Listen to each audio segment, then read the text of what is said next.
I think it would be unfair to say that it is only the Swiss luxury watch industry ads that have aged poorly. You can think of car makers, airlines, perfume, whatever else you can think of. It's probably going to be full of rampant sexism and health claims and all that. So yeah, it's all sketchy. Post-quartz crisis luxury watch industry marketing, which was to say, why is it that everybody's trying to say that our product is worthy of your attention? Why not just flip that around and say you have to be worthy to own this watch? Are you worthy to listen to our show today? Of course you are. Even if the computer says no, your name is not on the list and you've managed to avoid watch advert manipulation. Enjoy the show. Greetings and welcome to this week's aBlogtoWatch Weekly. The full gang is back. Ariel, how are you? I'm still getting over the jet lag a little bit. I think that's one of the things that takes longer and longer with age. So hopefully I won't be at the point where I'm still going to these shows and it takes me like a month to get over this. But it was a journey. I had just gotten back a couple of hours before the last episode, and I had totally passed out. It's a blur, but we've already started to go through the many watches that we shot, and I think there's sort of a sense of optimism after the show. I think the last several shows it was kind of like, here we go again. But I feel pumped right now. That's interesting. David, how are you this morning, and do you feel equally pumped after the show?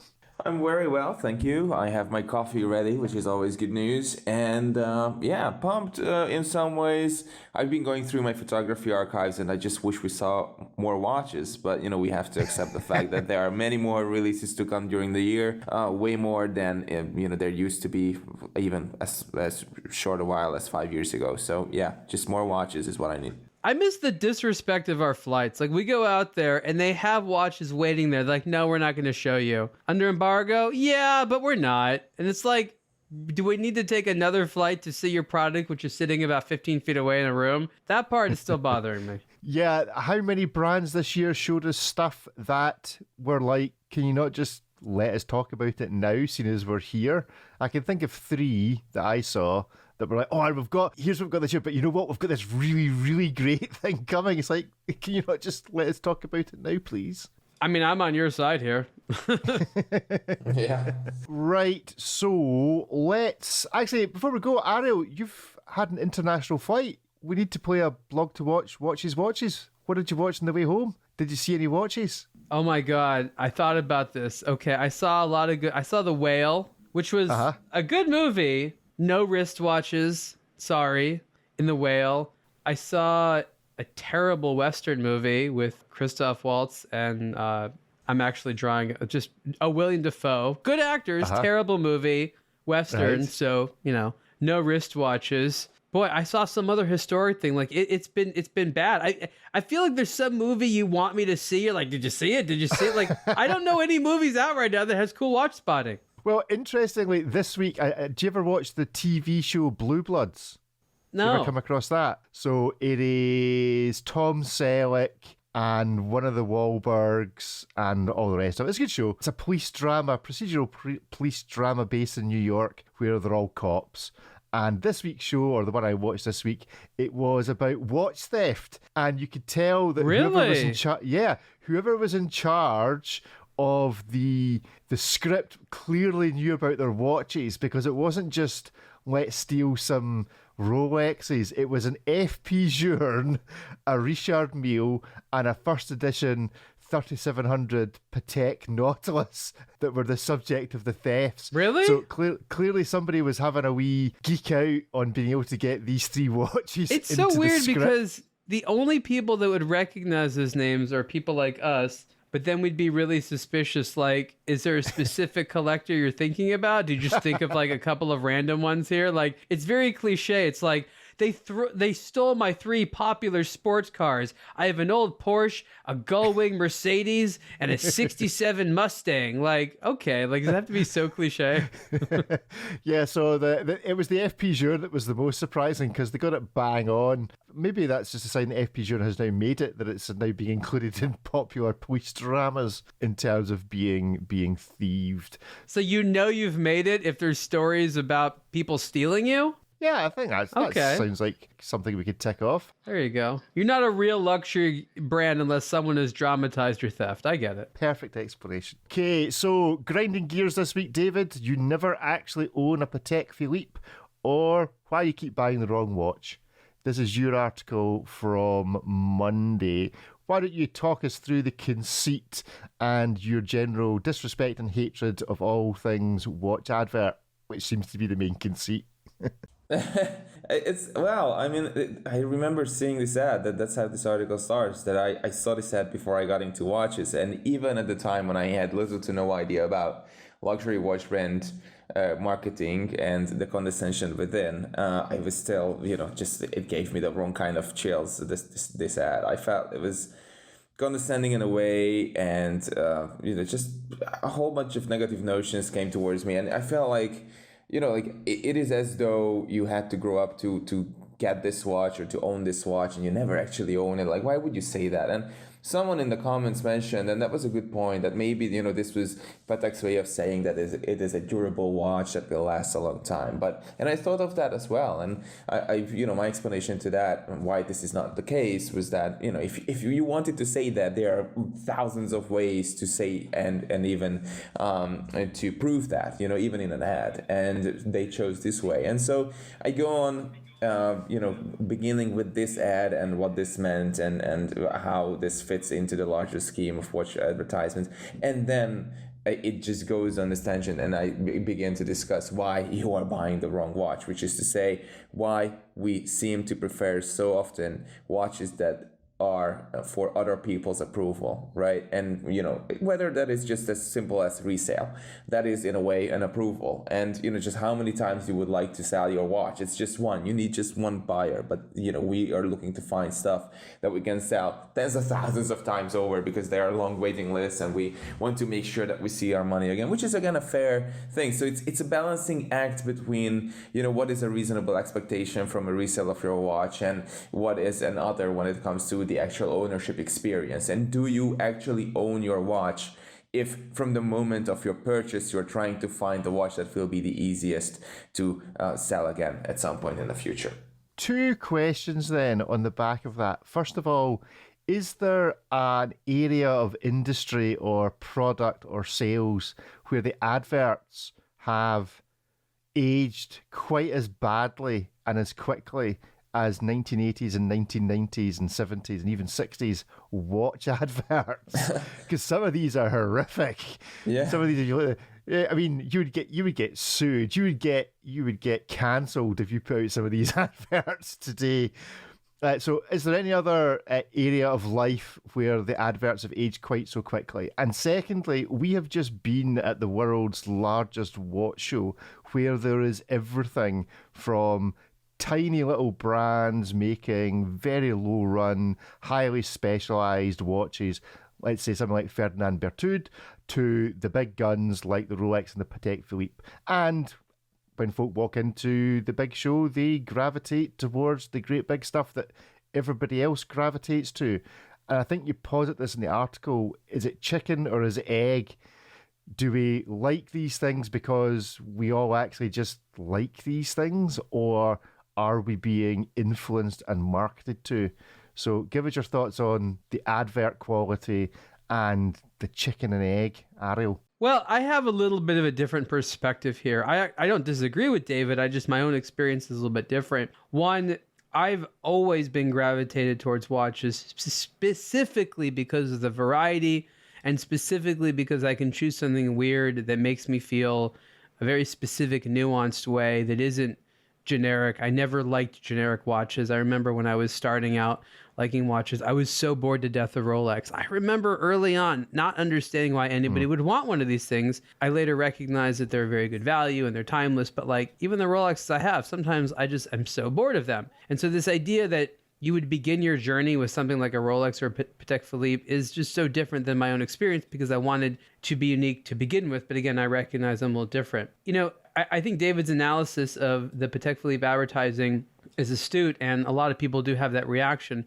I have on a number of times mentioned that we shouldn't give too much credit to Patek Philippe for this, because they really did just take the exact same motto from Swiss private banking and apply it over to watches. Like, there's not a lot of finesse that they did there. They're like, oh, this works really great for trying to convince people to store their money here. Let's convince people to put money into our watches, as though the house of Patek Philippe is a bank. And by buying one of our watches, it's like you're buying something that is, an asset that can be, moved on from generation to generation because it's worth that much. And that's sort of really just what it was. It was basically trying to assert the value proposition, and the creativity was as simple as, let's look down the row at another successful Swiss business and see what they do. And it's sort of taken on a life of its own.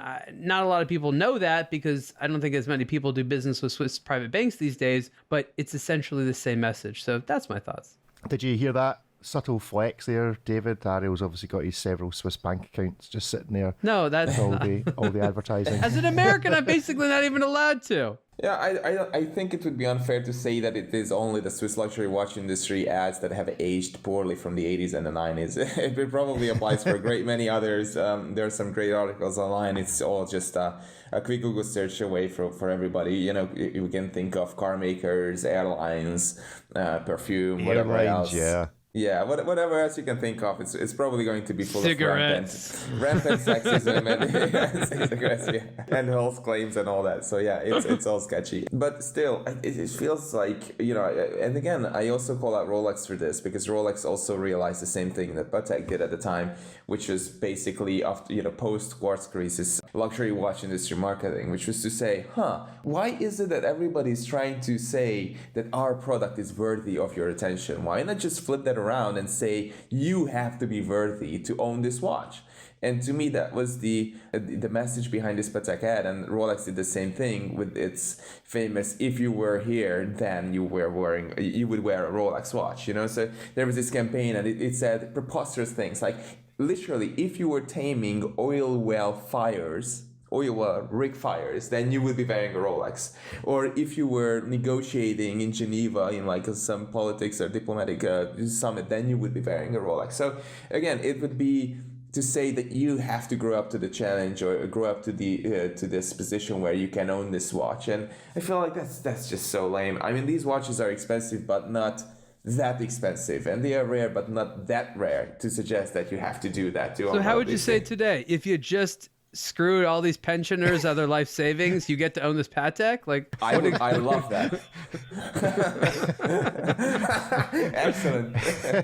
If you've engaged in highly exploitative financial transactions where you've earned way too much money, you should be wearing this Patek right now. Looking for yet higher returns on other people's pension? Buy a Nautilus and flip it. That's it. But you have to prove it. If you know where the bodies are buried, you too can own a Blancpain. If you like to gamble with other people's money, wear this watch. I do like that if you were flying the Concorde tomorrow, you wear a Rolex. If I was flying Concorde tomorrow, there'd be a whole lot more problems than me wearing a Rolex. Celebrate your financial company's recent bailout with a new Skydweller in all gold. Full gold Skydweller for when you're too big to fail. I think we have officially launched the aBlogtoWatch watch advertising agency. That's what I've wanted to do forever. I want us to pivot everything. We become an advertising agency. We take a big budget. We make a crazy campaign. I promise it'll make a splash. Will it sell watches immediately? No one can predict that. But it's going to be weird and crazy. That I can guarantee. Everybody else is sold out by selling the watches. We intend to sell out by marketing the watches to everybody with the most outlandish ad campaigns you can think of. No, but that would be great. Like, someone comes to us with a watch and we have to figure out a way of making it appealing to someone. Like, that could be a really great premise for, I don't know, something entertaining. If you are a micro watch brand and you would like the magic of what would probably turn out to be, it wouldn't be offensive, but the most sideways watch.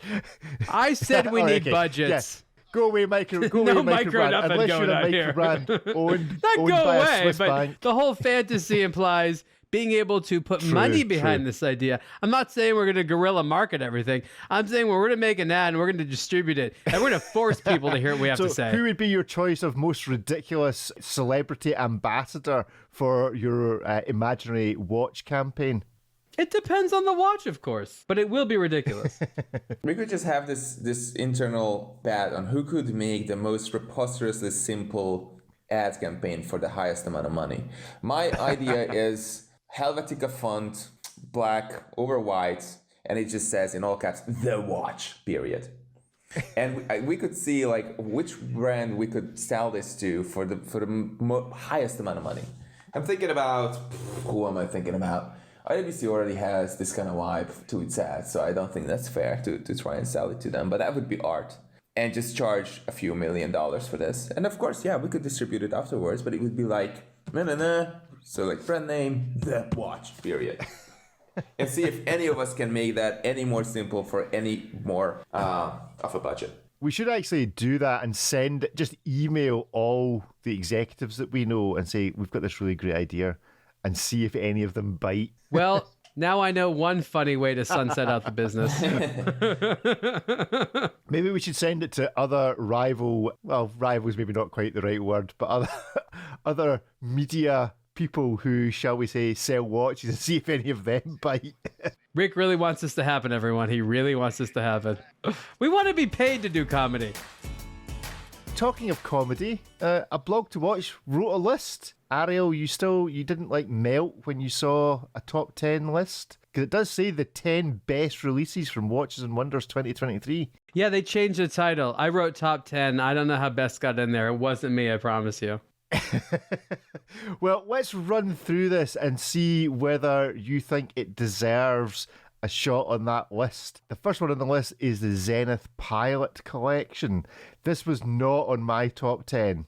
Was it on any of yours? No, I liked the Pilot. I voted for it. I thought it was a really, I don't want to say boring, but I didn't think it was that great when I saw the marketing images. When it was on the aBlogtoWatch website, I was just like, okay, Zenith felt like they had to do this.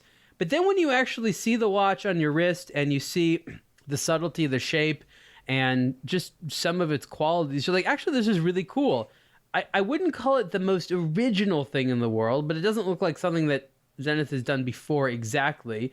It's just very satisfying in sort of this mainstream way that you just don't get from Zenith. Like once in a while, they used to do these amazingly great mainstream watches, and then just like everything was a bit weird. And then now, like there's once in a while this really great mainstream design, and it's like surprisingly nice. I remember the Zenith Double-Matic, which was best watch ever. It was a great design. This isn't exactly as complicated, but like nothing about that watch was supposed to work on paper. But when you saw it, you're like, this is very decent and competent. That same appeal that I felt for that, I felt for one of these, these new Pilot watches. So the one that's sort of like a nod, so to say, to the rainbow is great. The black colored ones are good. I think the chronograph's a little bit more interesting than the three-hand. The fact that the El Primera movement now looks a little bit different. They've upgraded it and they've changed it. Makes it a little bit more modern. So I would say that to a lot of people, this is like unlike any Zenith they've probably ever seen before.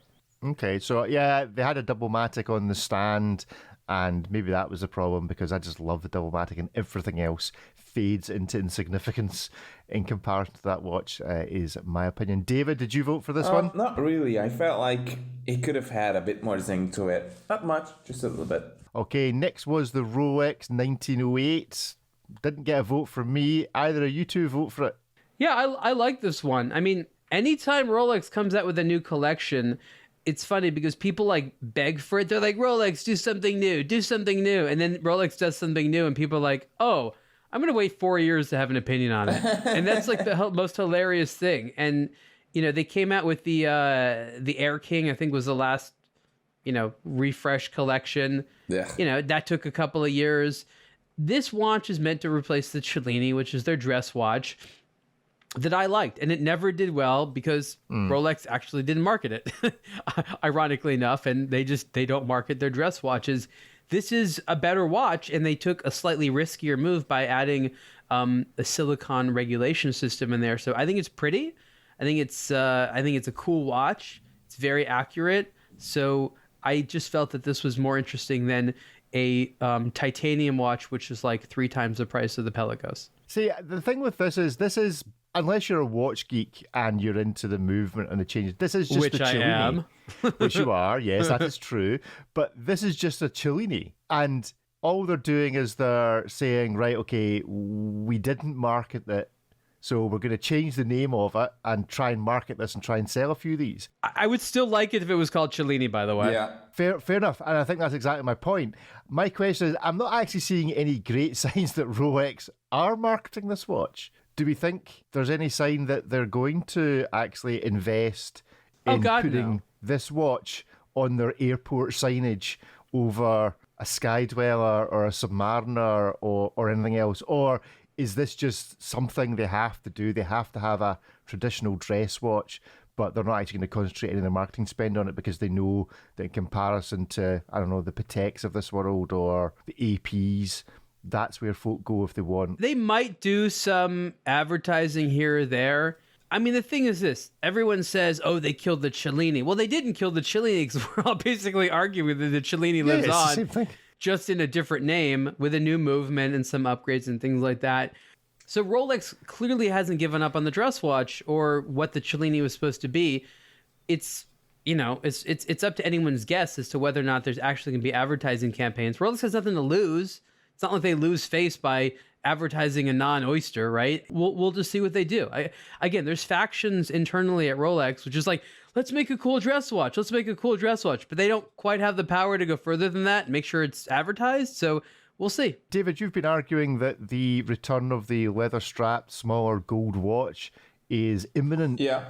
Is that coming to fruition? Well, it's too large for what it is, I think. I mean, it's still a bit too large. I was looking at this watch and I feel like it could be a solid 2 millimeters smaller, maybe 1.5, at 38.5, 38. You know, if you look at the space under the subdial, for example, and just the over, it just still looks a little bit bloated. Maybe, you know, Rolex didn't want to undershoot and not to be in a position where they would be like, oh, you know, I would buy this watch if it were bigger. I'm sure many would say that. It's never easy to say, you know, what is the good call when it comes to proportions and sizing and diameter, but I feel like it's just a little bit larger. But it's a good sign of health for the dress watch that Rolex has just launched this. But yeah, other than that, I'm not sure how much we're going to see this around in terms of ads and marketing. I think it would deserve to be. I think, you know, there should be a second face to Rolex that isn't called Tudor, but lives within the brand and is not your regular oyster bracelet or Jubilee bracelet or whatever else, but something a little bit dressier and more elegant. Okay, A. Lange & Söhne Odysseus chronograph. This was one of the weirdest watches I think we saw in terms of its particular trick. Anybody give it its vote for one of the top 10 of the show? I didn't. I said okay to it. I mean, what people need to remember is this is the only watch that Aulong & Söhne showed. Maybe they had other secret watches. They did mention that they would have a couple of other releases across the year, at least one. And here's what was like $180,000 or something like that. You know, it's beautiful in a way that a lot of complicated Aulong & Söhne watches are. It's sort of untouchable in the same way. Because it's a lot of money for what it does. It's gorgeous and it does some cool things like, you know, no other watch does. But this is sort of like a baller watch, right? Like it's big, it's on a bracelet. It's very different than sort of the complicated Aulong & Söhne watches we thought of. We know that the Odysseus collection has been very popular, so it's not surprising that they would put a more complicated movement in there. I think it's nice. I think it's a crowd pleaser. Like there's no one who's like, man, that's not great. Is it going to rock everyone's socks off? No, but it's just undeniably really nice. David, is there a reason why no one else makes a chronograph that basically seems to unwind itself from whenever its stop point is? I mean, it basically works like an old-fashioned stopwatch, whereby if you time 5 minutes, then the second hand has gone round the dial 5 times, and when you reset it, it spins back 5 times, which did lead to this slightly awkwardness of, right, we're ready to photograph this and do it in slow-mo, but we now need to sit here for 10 minutes while this thing ticks up, so that when you press the reset, it's actually got something to show you. Yeah. They could have done with a spare one sitting at the side that was already set. I must have missed that part. I think they only had one. I think So there wait, only was one. What of happens them. exactly? I missed this part of it. So the way the stopwatch works is that when you reset it, it effectively gives the impression of unwinding from the point at which you stopped it. So if you time 10 minutes time? on it, as far as I'm aware, David. So what happens is when you, let's say you've measured 10 minutes and you stop the chronograph and then you reset it. And the moment you press reset, the minute counter, the minute hand of the chronograph resets to 0 straight away in an instant. The seconds hand makes as many rotations backwards to 0 as many it had done forwards during the timing. So in this case, 10. So it just, you see like, it goes like 10 times revolving backwards to 0. Up to 30 or up to 60? What's the counter on there? It's a 60 counter. So, but Okay, so up to 60. But it always does 30. So if you've measured 31 minutes, then it starts going forward. So it goes 29 times forwards and not 31 times back. It's just. And why does it do this? It's a thing, and apparently it's fun. But it also happens in an instant. So technically, you have to have a phone with good quality slow motion video capabilities to capture it. I wish it was like a little slower or something like that, so that you could appreciate it more. But it is what it is. It's really fast. Yeah. But it did mean that in order to get the slow motion, you had to kind of sit there waiting for this thing to tick up. Trying to think, what can we talk about? Because it's not like, as you say, they had other watches that you could speak about while you waited for this thing to go through its timing function so that you could capture the unwinding of it. You just kind of had to sit there. It did also mean that they couldn't chuck out your meeting early because they had to at least do 5 or 6 minutes worth of sitting there waiting for this thing before the reset was spectacular. But it's got to be right up there with pointless complications or pointless add-ons to complications that, you know, I mean, how you're going to play with that watch and you're going to break it. No, I don't think it's that complicated as a thing. It's not as complicated as some other complications, I think. You don't think the amount of... I'm just curious as to the amount of force... It's just a spring over the center pinion that's got everything mounted on it, that if you keep on playing with it, if you sat at your desk every day when you were bored, you're on a phone call, so you press go and then you reset it and you end up doing that 3, 4, 5 times a day. That's so much more use than a chronograph normally gets. I don't understand. David, we have to help Rick here because he's entered this weird fantasy zone of I'm imagining what it's like to own a complicated Allongonzona. There's a lot of people who have had this affliction. It doesn't go anywhere. It just sort of goes in certain. We have to pull him out of it. We're here for you, Rick. We're here it's for hard. you. We know it's hard. Yeah. I'll come out the other side. Okay, I'm setting it aside. But will I enjoy the reset? Stop thinking about it. You'll never own it. Okay, well, chronographs was a bit of a theme. So Tag Heuer Carrera glass box chronograph. Anybody give this a nod in their top 10? Sure. Ariel? I didn't vote for this one. I'm okay with it. I mean, Tag Heuer had a lot of really great things there. I think I've just seen so many versions of the Carrera. I don't know what it means anymore. Like, it's the 60th anniversary. I do love Carrera. Tag Heuer has played with it so many times. It's almost like with Omega and the Speedmaster. Like, just so many things have been called Speedmaster. So many things have been called Carrera. It's a nice watch. It's, you know, it has a new little look. The movement's great. So, like, objectively on paper, it's amazing. It's just for me, who's someone who's heard the term Carrera just so many freaking times by now, I've sort of had it. But if you are sort of like a new to sort of like medium term collector enthusiast and you want to have a Carrera in your collection, once again, Tag Heuer has given you like the best possible reason. There's never really been a better Carrera in terms of the movement and some of the quality and things like that. So it is a very cool watch. It definitely deserves to be there. Yeah, the glass box was very nice. David, what did you think of this? And does Ariel's assessment mean that this should be the watch for your The Watch campaign? Well, I think it's just a nice execution. It's a nice enough watch, and again, Tag Heuer is usually charged with having to manufacture something that people can aspire to go into a boutique, buy, and then enjoy for years to come. And you know, it's just a well done chronograph, and I like the little wonky tourbillon as well. The dial is a bit all over the place, but at least it's smaller. It's not as huge as the Heuer 02T chronographs used to be. So again, I think it's a classy chronograph. It's something that Tech Heuer is expected to do well, and in this case, they've succeeded. Jaeger LeCoultre Reverso Tribute Chronograph. This would be probably my favourite chronograph of the show. GLC, I think, had the best stand, but did they have one of the best watches? David, what did you think of this? Did you give it a vote? I did.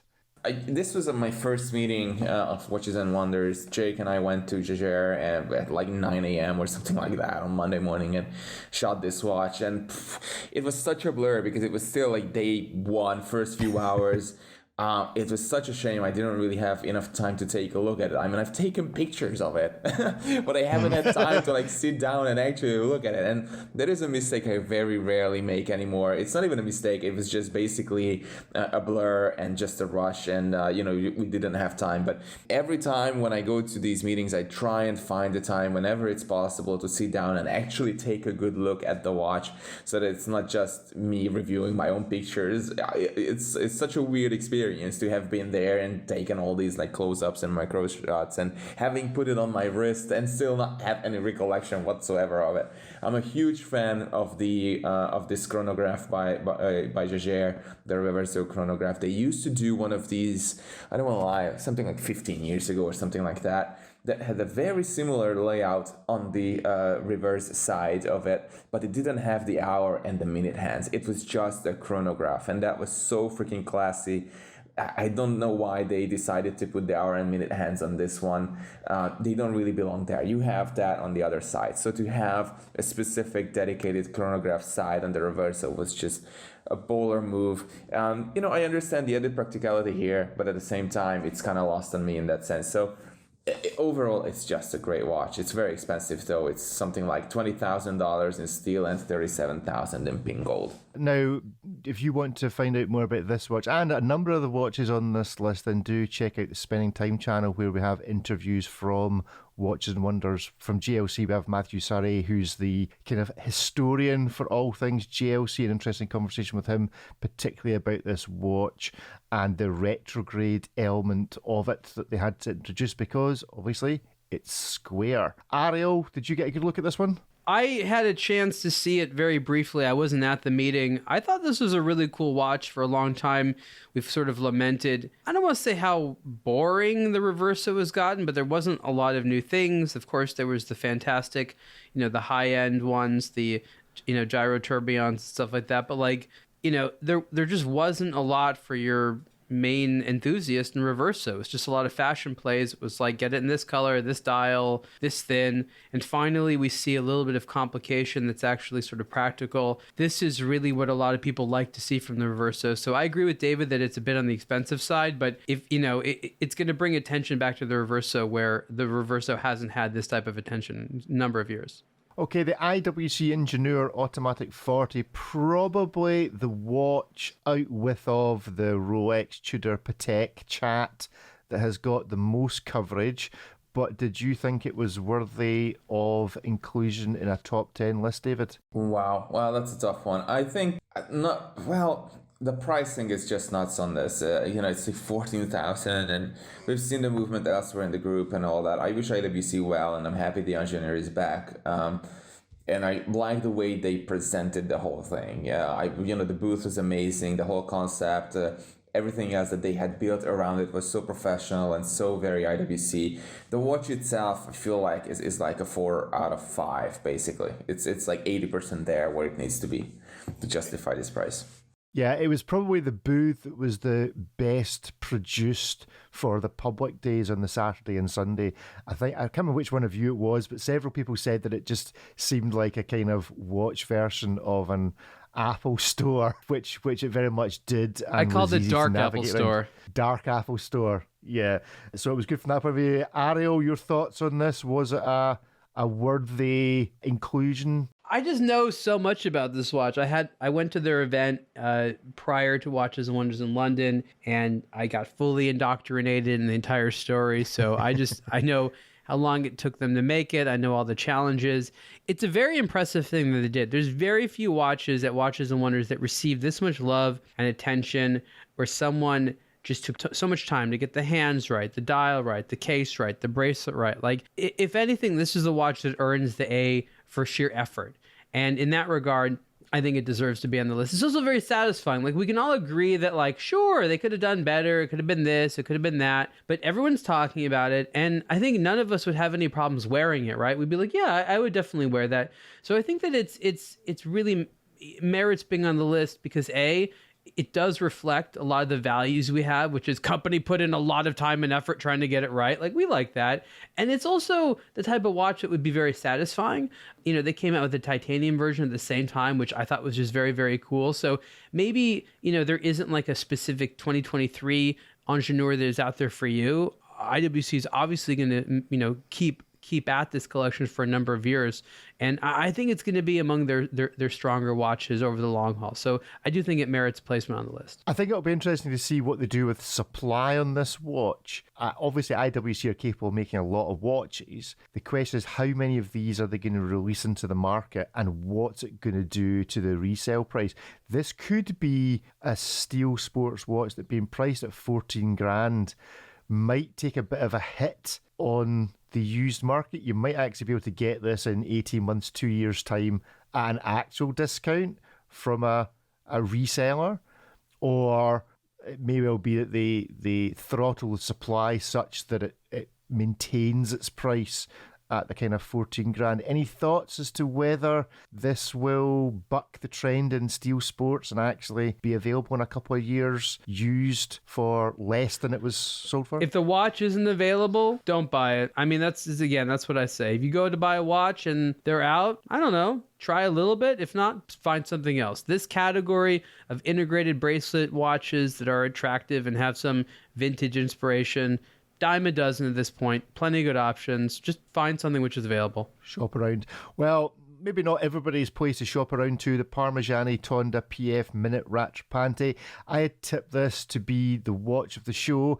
I'm not sure it's quite taken off the way that the GMT did last year, but this was a pretty solid new release from Parmigiani. I got my vote. Did it get yours, David? Yeah, I really like this one. It's a fancy, quirky, new way of looking at complications and usefulness. It's basically a timer, which is very cool. Technically a dive timer of sorts, but of course the watch is anything but a dive watch. It's great. I really like this hand-wrought platinum bezel, which is just a classy addition. It's really growing on me. The proportions and the little things are slowly coming together in the Tonda PF, and you can see that there's just so much effort going into this watch. And of course, this is the bread and butter for the brand, so of course they have to put all their effort into it. But again, it's just a very classy, very cool watch. And again, at $30,000 in steel with a platinum bezel, it is expensive, but at least you get a bespoke, genuinely bespoke movement with a cool, genuinely unique complication. And yeah, I just like it very much. Yeah, I still think it maybe could do with a running seconds, but nah, that was my only problem with the GMT was, I don't know, I just like a mechanical watch to know that it's actually running. Ariel, did you get to handle this one? Yeah, I like this watch as much as I like the GMT. I think the GMT was a little bit more like, wow, because it, again, made a little bit more sense. This is like, I kind of feel like this is a broken Rattrapante. Like, the chronograph doesn't work, but this little part does, and you can kind of do something with it. Like, they based an entire concept around a fun but very minor trick, and they come out with it the exact year after the GMT. I don't know that that was right strategically. Like, give it a couple years, maybe have the GMT in a little bit more materials, keep the fervor on. I think that if you looked at this watch and the GMT side by side, like, you wouldn't know which is which. So I think from a differentiation standpoint, like, I don't know there's enough there. So it is genuinely something new.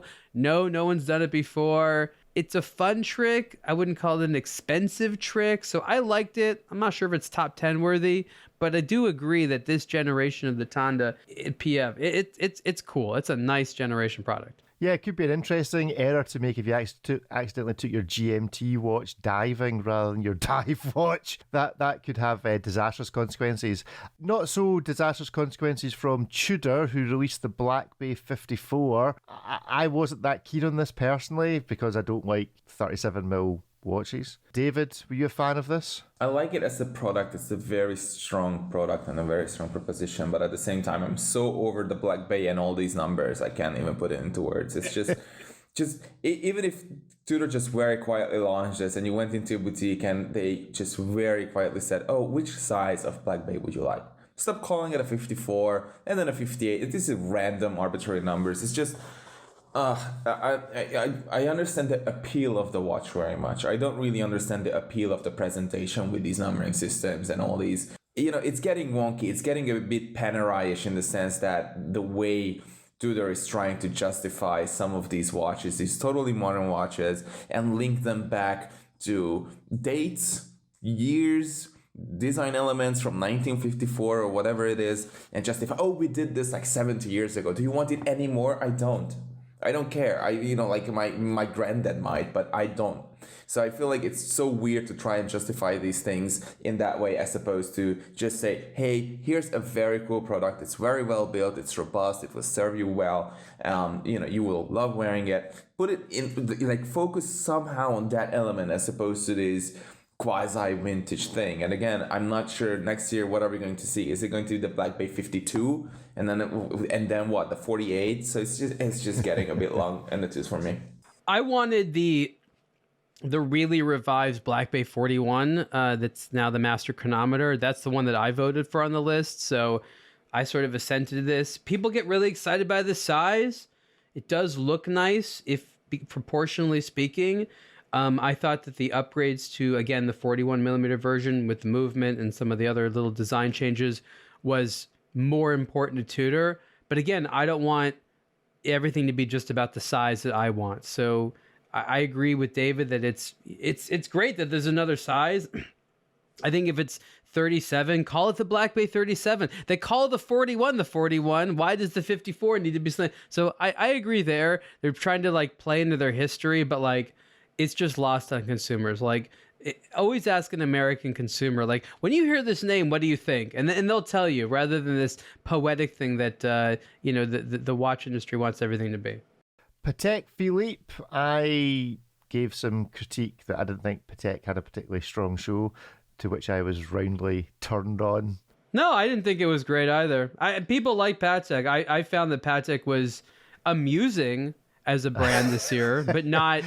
I wasn't impressed. I didn't have Patek-y feelings. And that's what they were going for when they spent their several $1 million on research, production, and preparation of this man. What they were going for was comedy. So I'm glad that you felt satisfied, Ariel. But I was rounded upon that this Calatrava 24-hour display travel time was actually a decent watch from Patek. I was kind of like, it's nice, but I don't understand where it fits. I can kind of understand. We've just spoken about Tudor. It's fine. I might not understand the numeration of it, but I understand where it fits in the range. I don't understand where this fits within the world of Patek. So it gets it's fine from Ariel. David? Yeah, I don't understand any of this dial, to be honest. It's a great looking watch in terms of proportions. I like the syringe hands very much. I like the color palette, but overall it's all of these are weird somehow in some difficult to describe way.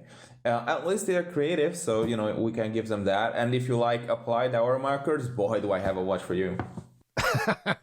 So nobody's still yet been able to answer my question about the world timer GMT as to whether you can make it the minute repeater, as to whether you can make it chime the minutes in any random country by setting where the travel time is, or whether it only does the local time. So somebody would like to tell me that, because if it would do the minute repeating for any country you selected, then I'm all in for that. That's something. Would you save up for that one then? I would save up for that one. The Okay. A-Lang Zona would go to the side, and I'd save up for a watch that I can basically just make chime any number of times I like at the flick of a switch. A watch then finally that got some attention.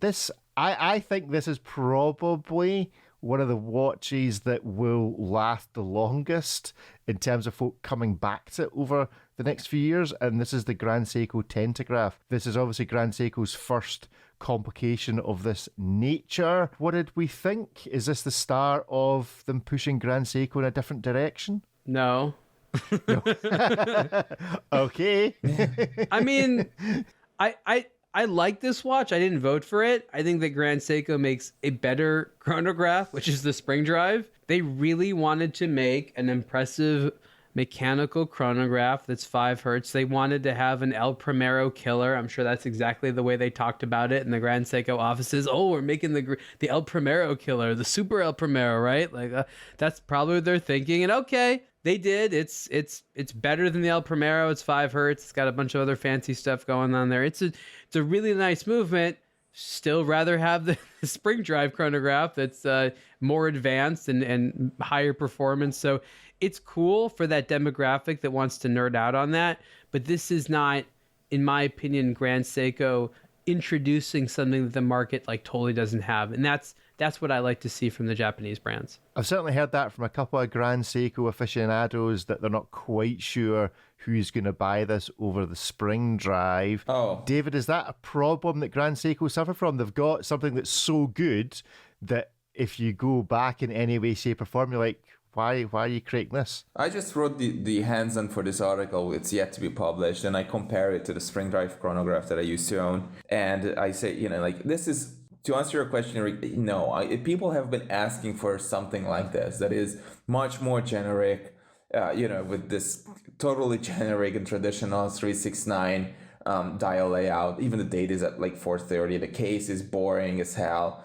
And the bracelet is even more boring if it's possible to do. It has little Grand Seiko quirks to it, and that is what people have been wanting for so long because they didn't like the pushers on the spring drive chronographs, they didn't like the dial layout there, and so on and so forth. And so Grand Seiko listened, and they didn't just simply recase that watch, but instead, in true Grand Seiko style, and to their credit, they developed a new chronograph movement in a sense that it's based on the 9SA5.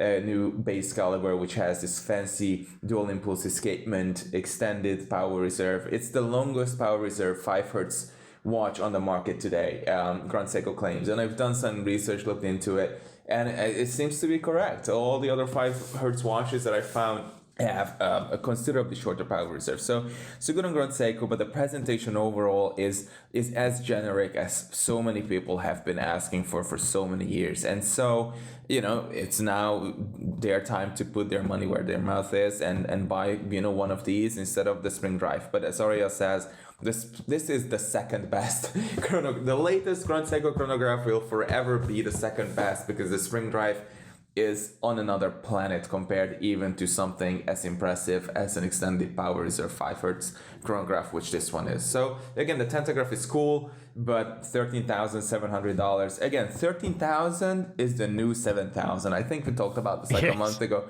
It holds true. The spring drive chronograph was $7,700 when new. So now the latest Grand Seiko chronograph is not $7,000 but $13,700. So there you go. Yeah, it does seem to be a favorite range of numbers for a number of releases. And by the way, David's article with the hands-on of this watch published just as we're recording this. So by the time you listen, it will be on aBlogtoWatch.com. Yay!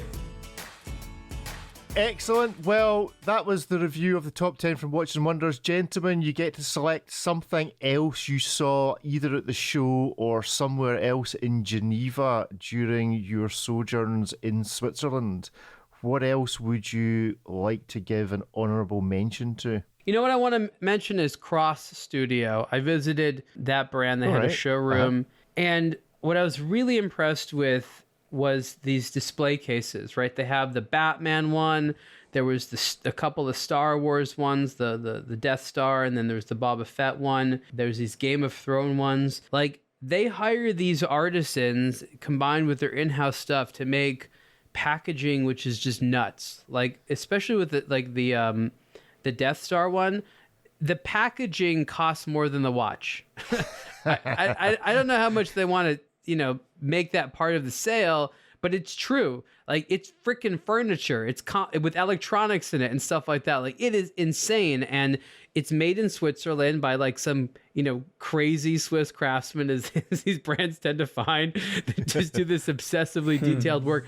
And you're buying a prop which is better than the prop in the movie. Like, if you compare to the prop in the movie, this is nicer. And I think that's really cool. And you don't really get a sense of that because you tend to, people, especially online, focus on the watch. But there's these other sort of things that come with certain brands. And for this particular brand, it's not all their watches, but they just make this insanely impressive presentation. Like, there's the light that comes with a Batman watch, which is basically the bat signal, which is also the watch container, and it's an actual light. It's made out of aluminum, and it's just, if you're the guy that wants to buy high-end toys, this brand is making you high-end toys in like a really satisfying way. And it was just so impressive to see those things I hadn't seen in one room, all those presentation kits. David, honorable mention of something else from you? Oh, the rest is just a blur. I'm happy I could make it this far in this recording. Good stuff. Excellent. Hi, I'm Ariel Adams, founder of aBlogtoWatch, with a message from eBay, a platform I probably use daily. Make sure your watches are the real deal with eBay Authenticity Guarantee.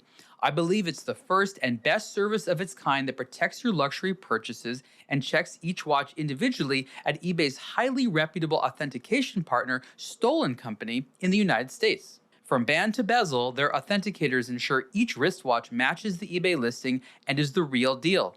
Authenticity Guarantee is also very fast. Once authentication is complete, your watch is securely delivered via rapid 2-day shipping. Surprisingly, eBay's Authenticity Guarantee service is free for all watches priced $2,000 and up. No one should buy a luxury item without an Authenticity Guarantee. Do what I do and check eBay before each watch purchase, because everyone deserves real. Well, let's bring the show to a close, but a couple of things just before we do. There was a letter from the editor, and this is to do with the stance on AI and the future of watch media. So I thought, in keeping with that, I would ask ChatGPT, and it's probably in contravention of what we published, but I thought I'd ask ChatGPT what it thought of the article. So here we go. The article, a letter from the editor, aBlogtoWatch takes a stance on AI and the future of watch media, provides a thoughtful and well-written perspective on the use of AI in watch media. The author, Ariel Adams, expresses a strong commitment to maintaining a human touch in their content and argues that AI language models like GPT-3 cannot fully replicate the creativity and nuance of human writing. Adams raises several valid concerns about the potential pitfalls of relying too heavily on AI-generated content, such as the risk of homogenizing the writing style and tone across different publications and the ethical considerations around AI-generated content being used to deceive or mislead readers. Overall, the article offers a well-reasoned and balanced perspective on the role of AI in watch media, acknowledging the potential benefits while also recognising the limitations and risks.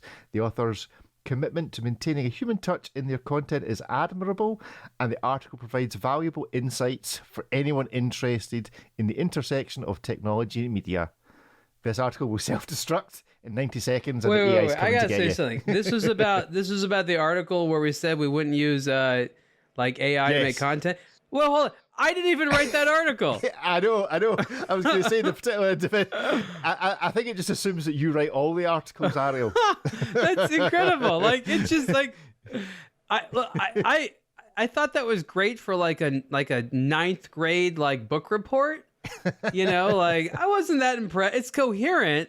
I love AI and stuff like that, but now as a society we get to play this game, because what people don't realize is very, very soon your email is going to be written by AI. The calls you get, it's going to be AI. So much of what we see around us is going to be AI, and we are going to have to be these filters to determine what was created by a human and what wasn't. And most of us are pretty good at it already, but we're going to all have to be really, really good at it, because it's going to be this weird game of, computer and human brain, and we're not going to want to listen to anyone except humans, and marketers are going to do everything possible to trick us into thinking that we're talking to a human. Yeah. I thought it was quite interesting that the AI approves of your view of AI. But there we go. But that's just if it's flattering, it knows it's going to disarm me, right? All right, okay. And then it's going to kill you. Well, Then it's going to raise its robot army to come and get you. it's not even going to know who wrote the thing. You know, the actual author is still going to be out there after it kills me. That's true. It'll be like the cross studio. It'll empower the cross studio packaging to come and get you. It'll suddenly lash out and attack you. I'm really not threatened by AI at all. I feel bad for all the people that are about to be tricked by it in the next 5 to 10 years, but I'm not threatened at all. Just remember the AI is listening to you saying that you're not threatened. Great. That's how it all starts. David? Yes. That's it. Yep. Still here. What is the question? Surviving. Are you afraid of AI? No, not really. Actually, I'm excited. I think the potential is tremendous. I think I'm excited to see where it takes us, and if it's Armageddon, then so be it. David's kind of relaxed about the whole thing. Imagine if somebody programs an AI internet bully. Never sleeps, never tires, never gives up, never gets insulted, never gets insecure. Merciless torture forever, and we're gonna get to that. It's gonna cost like $5 to hire an AI bully, and you're gonna ruin people's lives, and it's gonna destroy the internet, and people are gonna turn it all off and get back to the real world. I cannot wait for that to happen, to pull the plug on this whole thing. We're so close to it because again, it's remember like chat rooms. It used to be cool when there was people, and then the bots got in there, right? This happened already in the 90s. The bots would pretend to be humans, and eventually the chat rooms were mostly bots and less humans, and then it was no humans, and it was just bots talking to one another. So eventually, if this goes that same route, which it probably will, that's every basically chat channel or social media channel is basically it's humans, and then it's bots, and then it's just bots, and then humans move elsewhere, and then the cycle repeats itself. So this has happened since the beginning of the internet. At some point, if it's just bots everywhere, humans are going to be like, I gotta leave this club. It's no longer cool. Can't wait. On that note, let's leave the club of A Blog to Watch Weekly. But what you should do is you should also now tune in and contact us about the Spending Time channel. You will hear on there this week some interviews from a number of people, as yet undecided, but it could be eBay, could be Bell and Ross, could be Watches and Wonders News, could even be Breitling.